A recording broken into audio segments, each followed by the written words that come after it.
This is Chapter 9 of The Americans, the Progressive Era. This chapter ranges from the years 1890 through 1920. In this chapter, we'll be answering questions like, what kinds of actions can bring about social change? What types of actions might pressure big business to change? How can individuals bring about change in their government? And how might reformers recruit others? Chapter 9, Section 1 of The Americans is entitled The Origins of Progressivism. The main idea of this chapter is that political, economic, and social change in the late 19th century America led to broad progressive reforms. The response to industrialized capitalism and control of our country through big businessmen was brought together under a movement called the Progressive Movement. The Progressive Movement had four major goals that are listed for you on page 307 of your textbook. The first goal was protecting social welfare. After that, promoting moral development. Then, creating economic reform, and finally, fostering efficiency. The first part of the progressive movement was protecting social welfare, and this came about through a combination of forces from the social gospel movement and people who created settlement houses in the late 1800s to help the poor through community centers, churches, and other social service organizations. A good example of this is the Young Men's Christian Association, which did everything from helping people with a hot meal to them also learning how to read, get their high school diplomas, and learn how to swim. One of the early major leaders of the progressive movement got started through protecting social welfare. Florence Kelly is this leader, and she's detailed here on page 307. And she went on to push for the outlawing of child labor, the limiting of women's working hours, and generally became a model for other women to follow as they pushed for greater rights and more reforms. The second major part of the progressive movement was promoting moral improvement. And you'll read an interesting story about Carrie Nation, who in the late 1890s began a movement to stop the drinking of alcohol across the country. She became famous for taking a hand axe and going into bars and saloons around the country and literally attacking the bar itself, smashing the bottles of alcohol and destroying the property of the bar owner.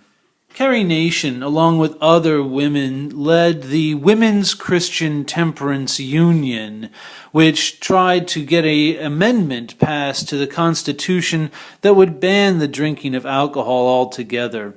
Efforts by the Women's Christian Temperance movement need to be understood in terms of the devastating effect that alcohol was having upon the American family. As a result of industrialized capitalism, men were often run down and their wills were crushed when they realized that the American dream could not be achieved. Therefore, they turned to alcohol to drown their spirits and their sorrows in booze. Here in this section, you'll read about how a severe economic panic in 1893 prompted many Americans to question the very capitalist economic system that caused the collapse that they suffered from. Labor leaders like Eugene Debs organized socialist parties in 1901 and took on the uneven balance of power that big business had over the government and used against the American people. Others, like journalists known as Muckrakers, reported about the abuses of the Standard Oil Company. One of them, Ida M. Tarbell, described the company's methods as cutthroat, eliminating all competition in a capitalist society that valued free market competition among producers. This meant that big business was anti-American. And our journalists showed us just exactly what evidence proved this to be true. There's a quote by Eugene Debs in the center of page 308 that accurately summarizes what American capitalism has become at this point in American history. Debs says that competition would be about as if he had a wheelbarrow and competed with the Santa Fe Railroad, showing that while it is possible for a person in the United States to start their own business, it would be impossible for an individual to achieve the American dream if they had to compete with a business as strong and as powerful as any of those that dominated the United States. Essentially, you're free to compete, but you have no chance of winning. The fourth major part of the progressive movement is fostering efficiency, which is discussed at the bottom of page 308. In this section, there are two very distinct arguments about how to foster efficiency in the American economic system. The first is the Brandeis Brief, which was argued by the lawyer Louis Brandeis, who used social scientists to collect data about the negative impacts of a long day upon the workers and their efficiency in the work that they had to do. He found that when they were worked harder and had to work in bad working conditions, the overall quality of their work dramatically declined, and that in order to foster greater efficiency, workers should be allowed to work less and have better working conditions, ultimately proving that the bottom line was not as important when you consider the output and how it would be negatively impacted. The other argument is that of Taylorism, which was put forward by Frederick Winslow Taylor, who studied tasks to reduce the amount of wasted motion a worker would use to create a product on an assembly line. Scientific management studied to see just how quickly each task could be performed, and the faster a worker could perform meant the more tasks that worker could produce in the course of a day. This is the exact opposite of the Brandeis Brief, which tried to limit the amount of work which was done each day to improve the overall quality of the output.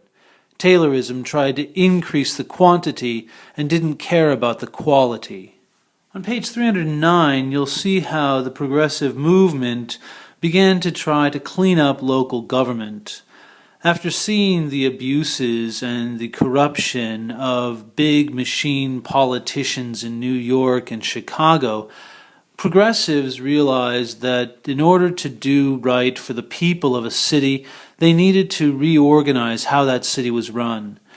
On page 309, you'll read about how Galveston, Texas was nearly destroyed by a hurricane and a tidal wave in the early 1900s. After this destruction, the city leaders were so corrupt that they couldn't put the city back together, and it required a new form of government, a commission of 5 different leaders, each whom ran part of the government. And with their cooperation, rather than their corruption, the city of Galveston was rebuilt. This model of cooperation was adopted by over 500 different cities after they saw its success in Galveston, Texas. More reforms took place in cities throughout the United States, and you'll read on page 310 how mayors in Cleveland, Ohio and Detroit, Michigan changed the way taxes were applied, allowing for the poor to have lower fares for public transportation and even work relief for the unemployed. Detroit also built schools, parks, and a lighting plant to help out all citizens. No longer were the wealthy the only ones allowed to go to schools, to have access to parks, and to have lighting at night. Now everyone was allowed the comforts of modern civilization. Outside of the city level, reforms also took place at the higher state level governments. The best example of this is the Republican Robert M. La Follette of Wisconsin, who began to regulate big business. Other governors also moved to change the way businesses treated their employees, especially the children that they employed. Many children had been hired for unskilled jobs for very low wages and were used because they would follow orders without questions and work even longer when demanded. This changed with the National Child Labor Committee in 1904, which gathered evidence about how children were abused on the floor of businesses across the country. Investigations by the National Child Labor Committee ultimately led national politicians to pass the Keating Owen Act in 1916, which prohibited transportation across state lines of goods produced with child labor. Big business did not respond well to politicians telling them what to do. This was a reversal of what they had grown used to. They were expecting to tell politicians what to do rather than being ordered around by them. And they went to court to stop politicians from telling them they couldn't abuse workers, requiring them to work long hours for low pay. On page 311, you'll read about Muller V. Oregon, in which the Supreme Court upheld an Oregon law limiting women to a 10-hour workday. You'll also read about Bunting V. Oregon in 1917, which upheld a 10-hour workday for men. In order to fight the political power that big business enjoyed in the late 19th century, elections needed to be reformed, and the progressive movement fought to allow the American citizen to place an initiative on the ballot. An initiative is a bill originated by the people rather than lawmakers. Voters could accept or reject the initiative by a referendum or a vote on the initiative. Voters were also given the power of recall, which allowed voters to remove public officials from their position by forcing them to face another election before the end of their term. And then, in the greatest victory of the progressive movement, the 17th Amendment was passed in 1913, which allowed the direct election of United States senators. Prior to 1913, senators were chosen by state legislatures, who usually were controlled by party bosses and wealthy corporations. Now, after years of fighting for this right, the American people were allowed to vote directly to elect their own senators. At the bottom of page 312, you'll see a list of vocabulary terms and names for Chapter 9.1. Please add these terms to your growing list of vocabulary flashcards. Chapter 9, Section 2 is entitled Women in Public Life. The main idea of this section is that as a result of social and economic change, many women entered public life as workers and reformers. Women began to consider a better life for themselves beyond that of a garment worker or as a housemaid, and they began to seek higher forms of education to make that better future a reality.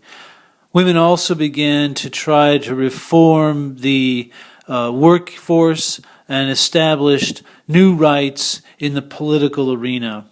We see the establishment of the National Association of Colored Women, as well as the Seneca Falls Convention, which fought for equal rights for African Americans as well as women. In addition to the National Association of Colored Women, we'll also see the founding of the National Women's Suffrage Association, led by Susan B. Anthony and Elizabeth Cady Stanton. Susan B. Anthony not only fought for women's rights to vote, but she actually tried to vote even when it was expressly illegal. She was arrested and convicted of trying to vote illegally. And on page 316, you can read about how she refused to pay the fine at her trial, saying, "Not one penny shall go to this unjust claim." At the bottom of page 316, please find a very short list of vocabulary words to add to your growing collection of vocabulary flashcards.